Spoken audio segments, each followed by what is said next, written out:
மாணவர்கள் எவரும் போதைக்கு அடிமையாகாதீர்கள். அடிமையானவர்கள் மீண்டதாக சரித்திரமில்லை. எனவே உங்களையும் சமூகத்தையும் பாதுகாத்துக் கொள்ளுங்கள். உங்கள் நலன் கருதி கல்வி டிவி.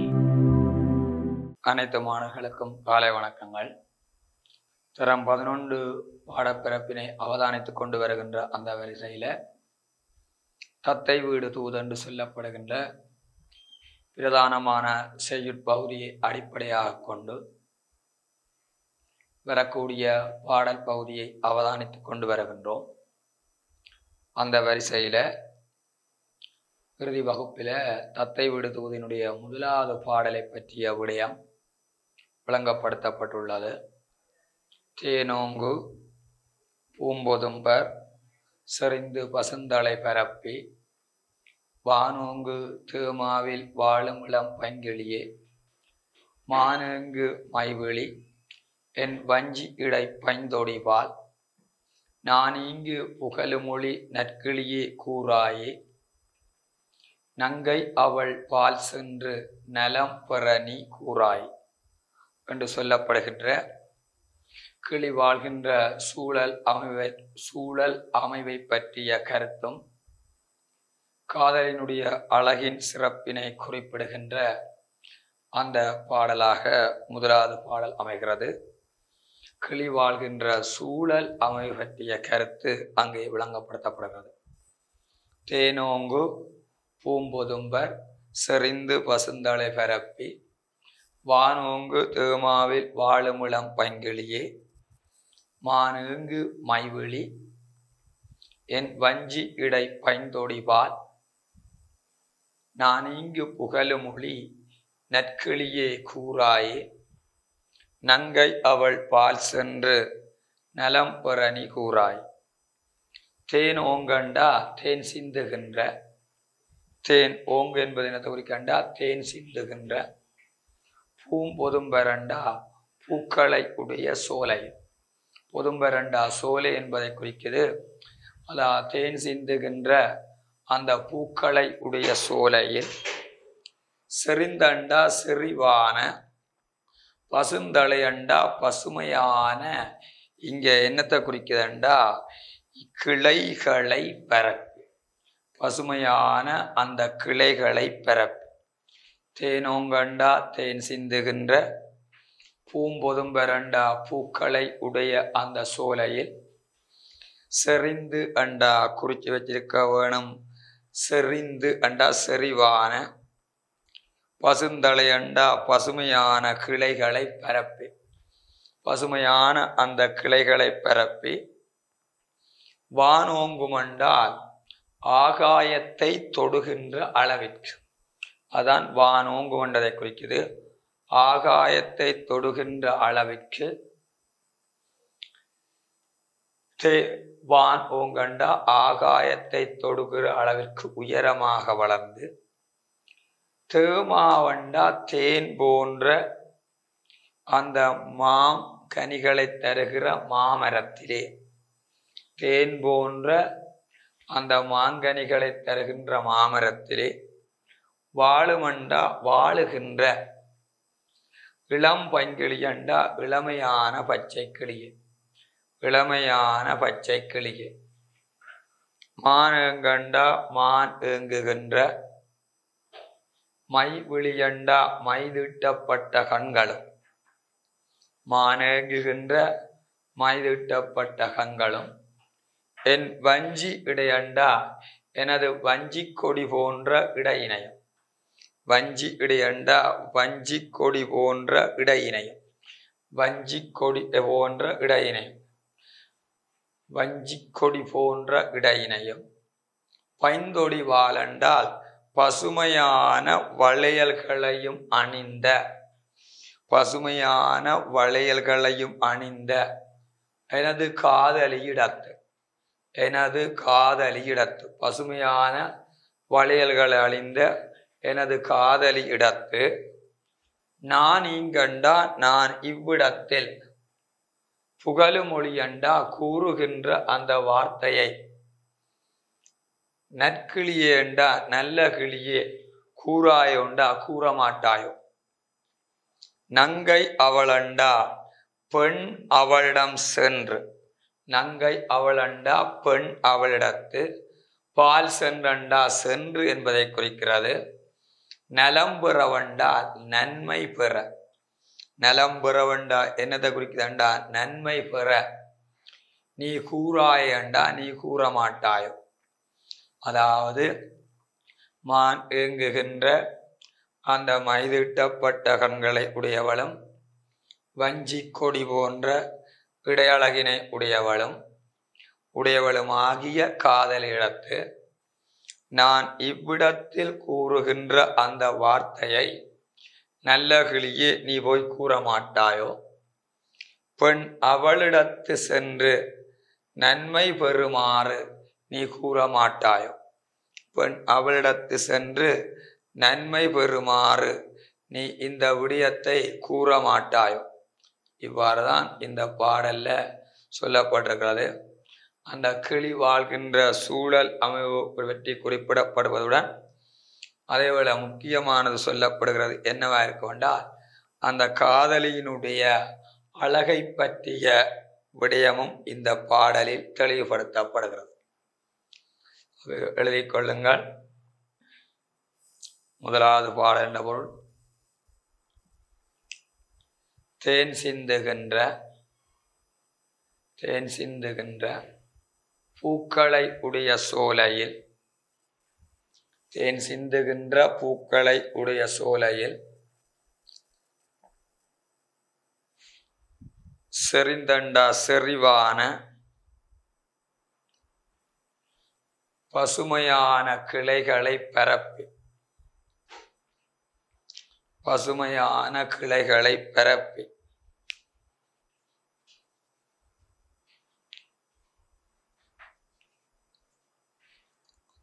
ஆகாயத்தை தொடுகின்ற அளவிற்கு, ஆகாயத்தை தொடுகின்ற அளவிற்கு உயரமாக வளர்ந்து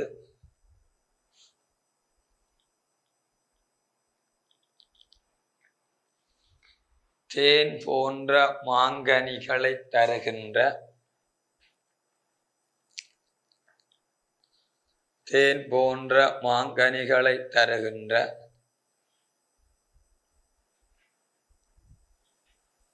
தேன் போன்ற மாங்கனிகளை தருகின்ற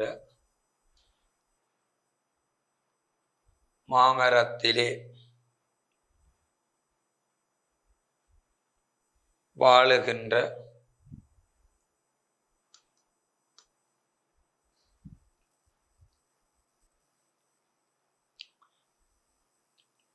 இளமை பொருந்திய பசுமை நிறமான கிளியே, இளமை பொருந்திய அல்லது இளமையான பசுமையான கிளியே.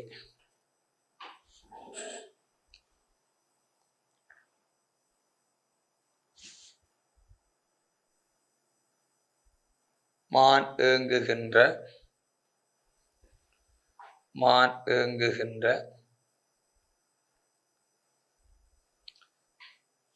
மைதீட்டப்பட்ட கண்களும்,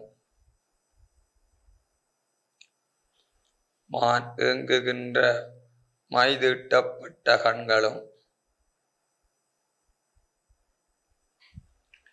வஞ்சி கொடியினை போன்ற இடை அழகும், வஞ்சி கொடியை போன்ற இடை அழகினை உடைய, வஞ்சி கொடி போன்ற இடை அழகினையும் உடைய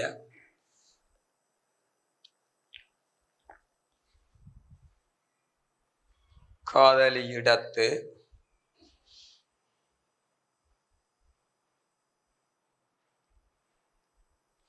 நான் இவ்விடத்தில்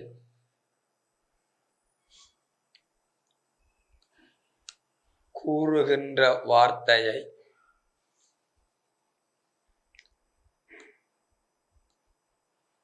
நல்ல கிளியே கூற மாட்டாயோ.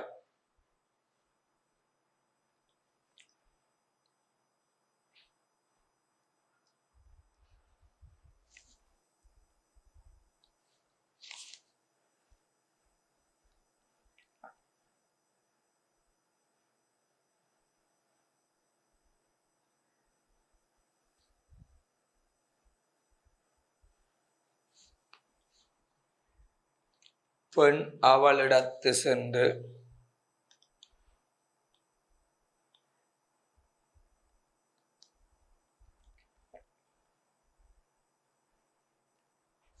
நன்மை பெறுமாறு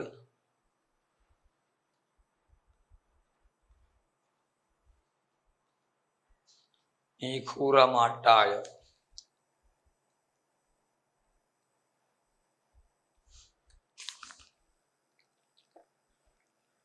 பெண் அவளிடத்து சென்று நன்மை பெறுமாறு நீ கூற மாட்டாயா அல்லது கூறுவாயாக.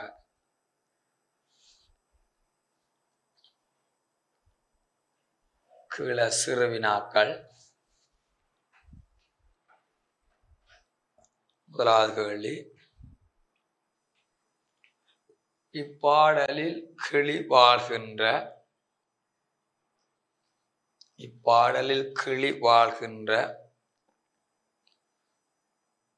சூழல் அமைவு பற்றிய கருத்து யாது?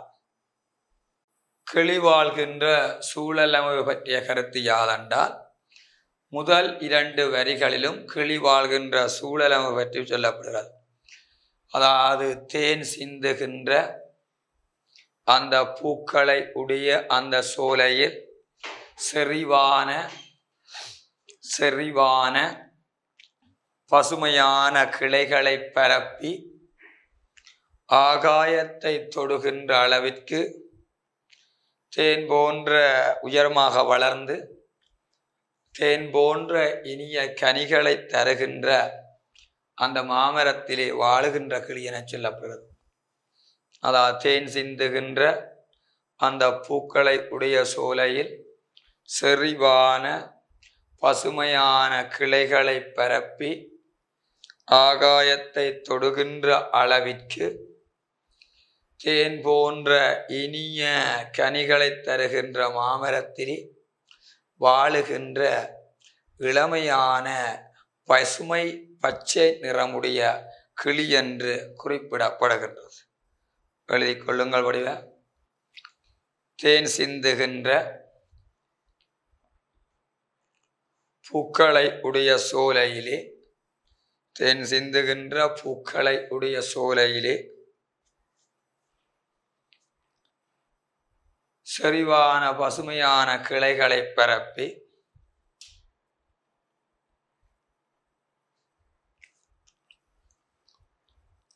ஆகாயத்தை தொடுகின்ற அளவிற்கு உயரமாக வளர்ந்து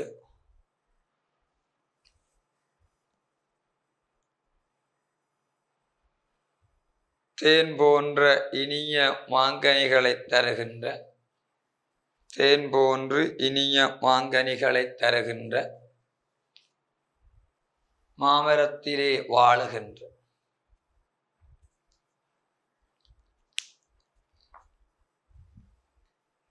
இளமையான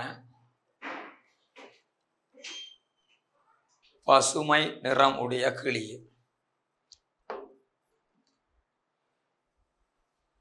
அடுத்த கேள்வி, இப்பாடலை அடிப்படையாக கொண்டு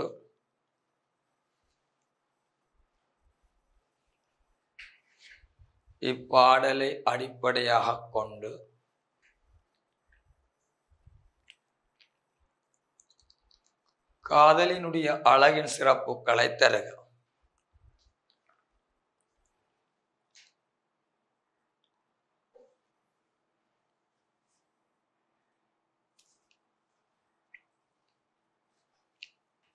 மான் ஏங்குகின்ற மைதிட்டப்பட்ட கண்களை உடையவள். மான் ஏங்குகின்ற மைதிட்டப்பட்ட கண்களை உடையவள். வஞ்சி கொடி போன்ற இடையழகினை உடையவள்.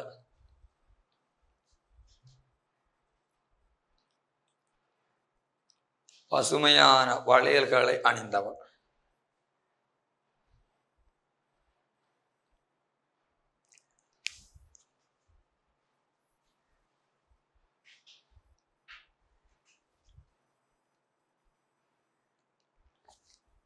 அடுத்த கேள்வி, இப்பாடலில் வருகின்ற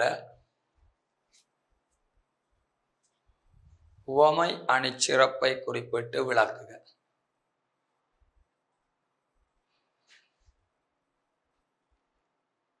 வஞ்சிக் கொடி போன்ற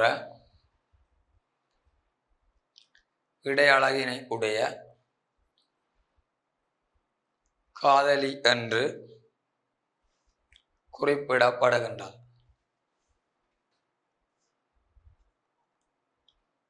உவமானம் வஞ்சிக் கொடி, உவமேயம் காதலியின் இடை, பொதுத்தன்மை அழகு, உவமை உருவு போன்ற. உவமானம் வஞ்சிக் கொடி, உவமேயம் காதலியின் இடை, பொதுத்தன்மை அழகு,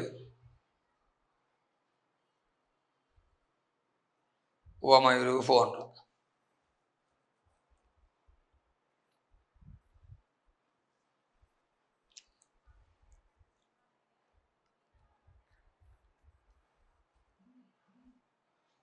அடுத்தது இப்பாடலில் வருகின்ற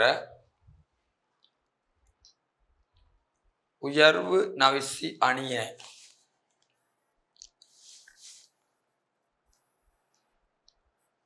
சுருக்கமாக விளக்கு.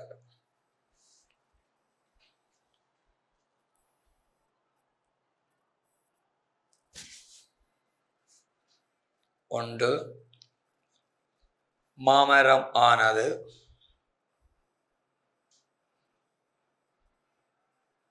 ஆகாயத்தை தொடுகின்ற அளவிற்கு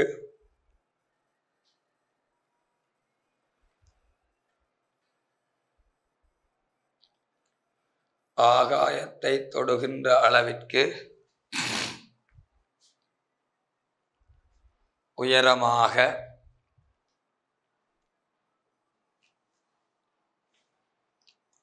வளரக்கூடியது என்றும் குறிப்பிடப்படுவதும்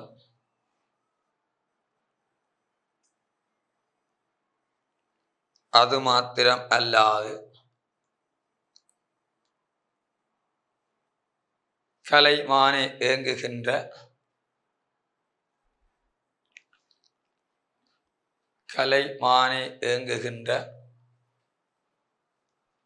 மைதீட்டப்பட்ட கண்களை உடைய காதலி என்றும்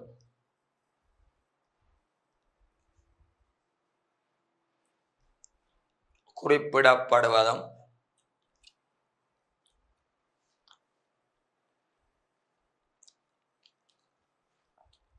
கண்ணழகின் சிறப்பினை உயர்வுபடுத்தி கூறுவதாகவே அமைகின்றது.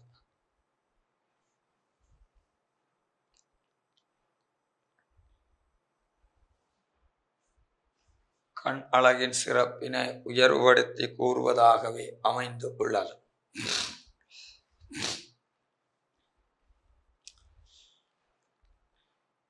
அடுத்த கேள்வி, இப்பாடலில் நான், நீ என்பது யாரை குறிக்கின்றது? நான் என்பது காதலனை குறிக்கிற அதே வேளை நீ என்பது கிளியை குறிக்கின்றது.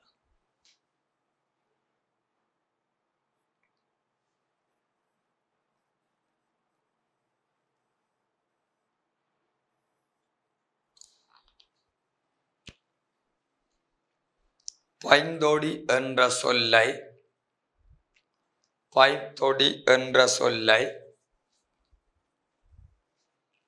பிரித்தெழுதி காட்டுக.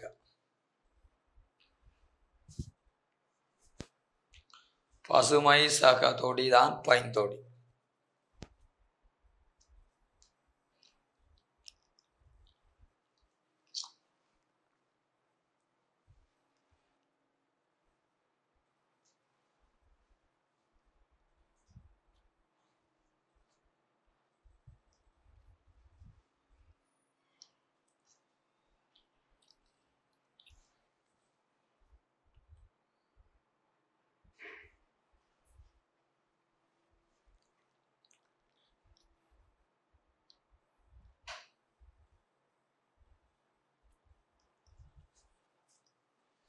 இது முதலாவது பாடலை அடிப்படையாக கொண்டு வரக்கூடிய விடயமாக என்ன செய்வண்டா காணப்படும்.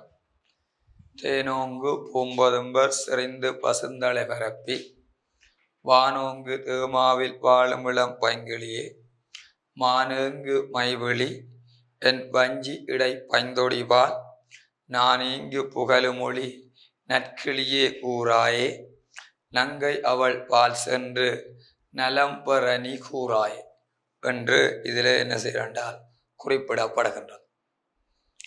இனி நாங்கள் பார்க்க வேண்டியது எத்தனையாவது பாடல் என்றால் இரண்டாவது பாடலாக என்ன செய்யுமென்றா காணப்படும்.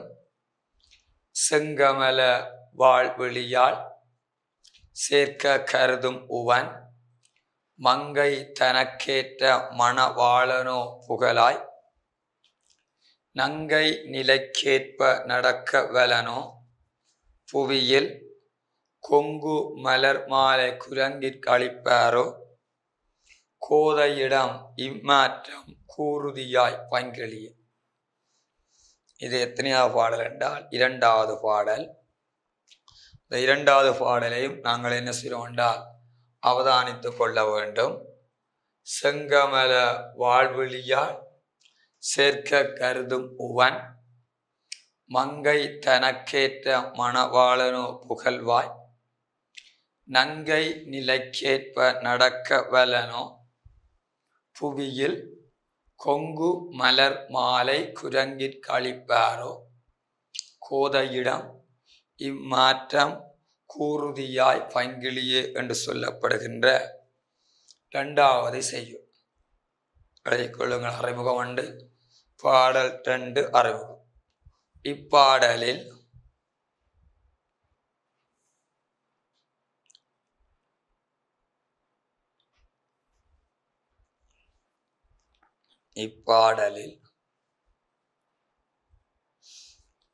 காதலியின் உடைய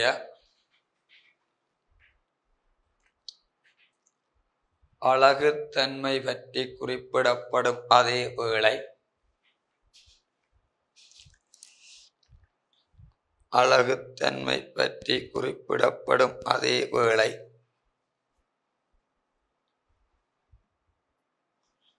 அழகுத்தன்மை பற்றி குறிப்பிடப்படும் அதே வேளை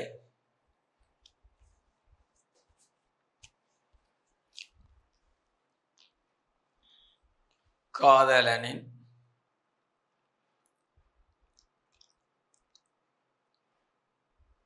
மன உணர்வுகளும் இப்பாடலில் அவதானித்துக் கொள்ளலாம்.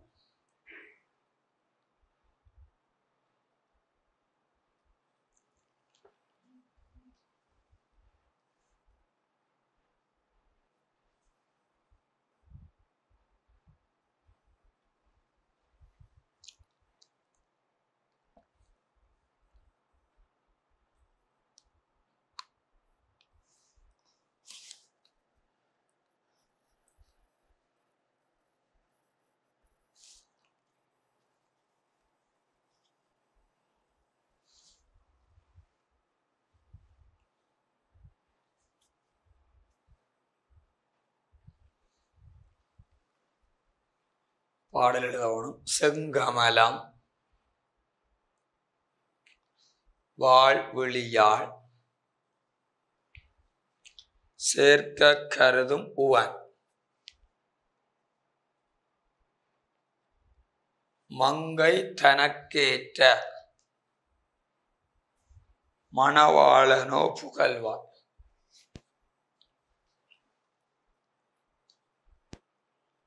நங்கை நிலைக்கு ஏற்ப நடக்க வலனோ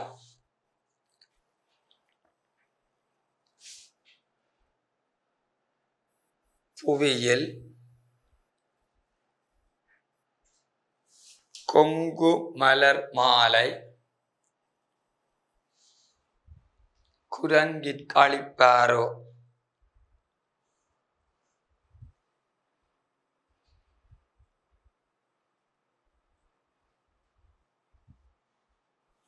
கோதையிடம்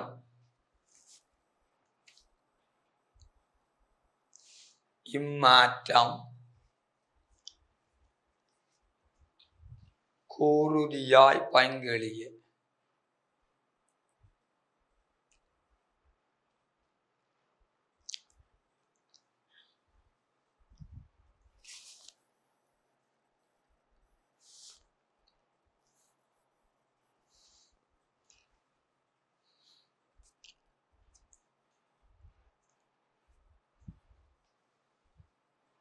செங்கமலம் என்றாலுங்கோ சிவந்த தாமரை மலர் போன்ற முகம். செங்கமலம் என்றால் சிவந்த தாமரை மலர் போன்ற முகமும். கமலமண்டா தாமரை, சிவந்த தாமரை மலர் போன்ற முகமும். வாழ்விழி என்றா வாழ் போன்ற கண்களும். வாழ்விழியால் என்றா வாழ் போன்ற கண்களை முடியும். சேர்க்க வண்டா சேர்ந்து விட. கருதும் போனண்டா கருதுகின்ற இவன்.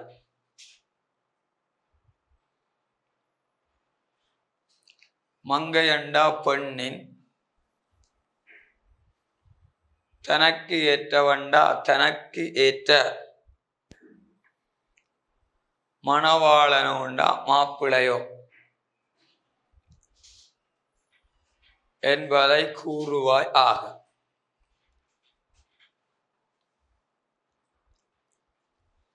நங்கை நிலைக்கேற்பவண்டா பெண்ணின் நிலைமைக்கு ஏற்ப. நடக்க வலனோண்டா நடப்பதற்கு வல்லமை உடையவனோ. பூமியில் அண்டா எழுதுங்கோ பூமியில்.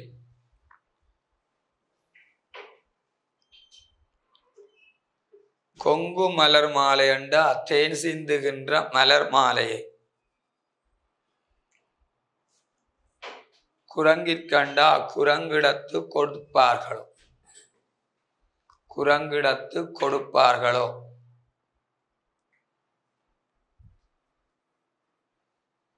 கோதை இடமண்டா பெண்ணிடத்து. இம்மாற்றமண்டா இந்த நிலைமையை. கூறுதியாயண்டா கூறுவாய் ஆக. பைங்கிளி அண்டா பசுமையான கிளியே.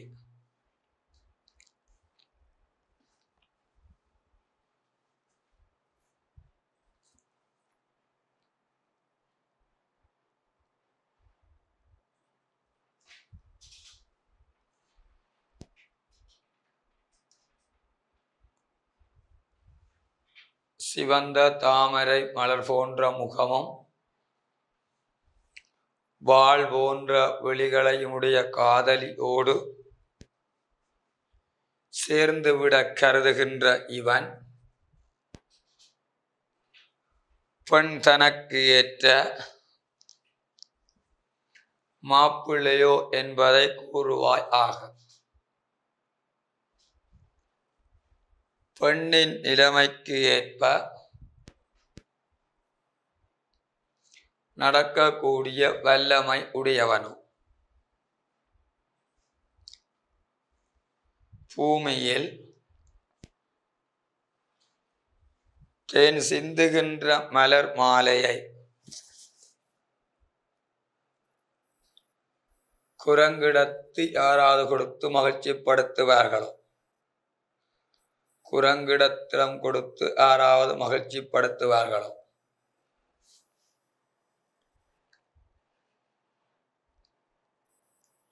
பெண்ணிடத்து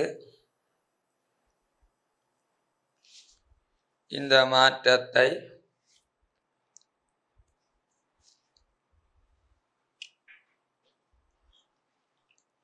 அழகு பொருந்திய கிளியே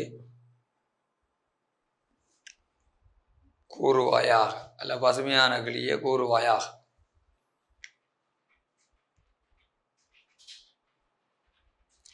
முதலாவது கேள்வி, காதலியின் அழகின் சிறப்புகளை தருக.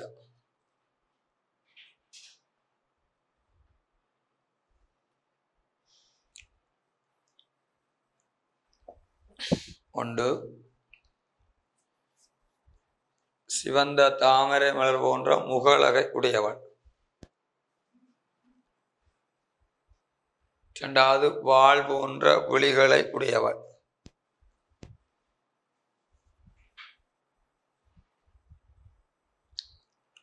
ஒன்று சிவந்த தாமரை மலர் போன்ற முகலகை உடையவள். அடுத்த வாள் போன்ற விழிகளை உடையவள்.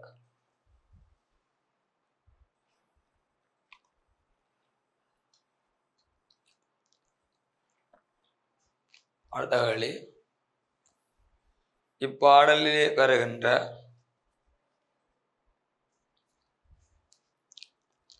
உவமை அணிச்சிறப்பினை விளக்குக.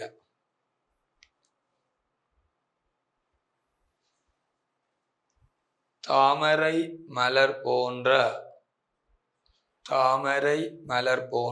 முக அழகை உடையவள்.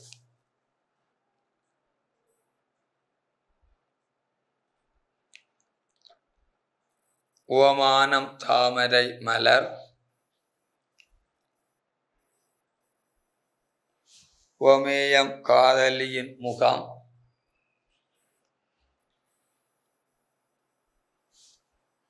பொதுத்தன்மை அழகு, உவமை உறுப்பு போன்றது.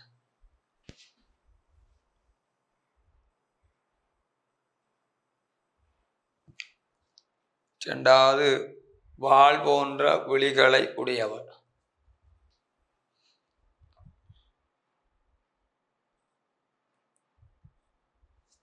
உவமானம் வாள், உவமேயம் காதலியின் விழிகள்,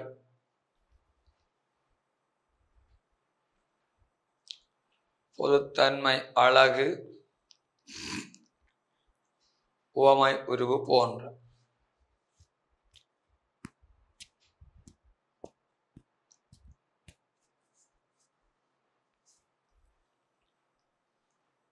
அடுத்த இதில் இன்னொரு உவமையான இருக்குது.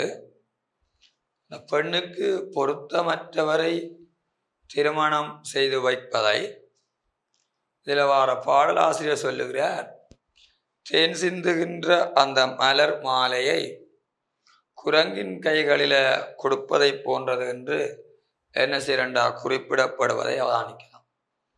அந்த தேன் சிந்துகின்ற அந்த மலர் மாலையை குரங்கினுடைய கைகளிடத்து கொடுப்பதை என்ன செய்யறா உவமானமாக சொன்னால், உவமயம் என்னவா இருக்கும் என்றால், பெண்ணுக்கு பொருத்தமற்ற ஒருவரை திருமணம் முடித்து வைத்தல். உவமானம் தேன் சிந்துகிற மலர் மாலையை குரங்கிடத்து கொடுத்தல் உவமானம் என்றால், உவமயம் எது வரும் என்றால், பெண்ணுக்கு பொருத்தமற்ற ஒருவரை திருமணம் முடித்து வைத்தல். பொதுத்தன்மை பயன் அற்ற செயல். உவமை உருவு என்ன வரும் என்றால் போன்ற என்பது வரும். இந்த விடயங்கள் இந்த இரண்டாவது பாடலை அடிப்படையாக கொண்டு வரக்கூடிய விடயங்களாக என்ன செய்யறா காணப்படுகின்றது. இதிலே வரக்கூடிய மிகுதி விடயங்களை அடுத்த வகுப்பில் அவதானித்துக் கொள்வோம் என கூறி இன்று இவளா பகுதியுடனும் இந்த வகுப்பினை பூரணப்படுத்துகின்றேன். நன்றி, வணக்கம். கல்வி டிவியில் புத்தம்புது நிகழ்ச்சிகளை உடனுக்குடன் பார்த்து மகிழ எமது Facebook மற்றும் YouTube பக்கத்தை லைக் செய்யுங்கள்.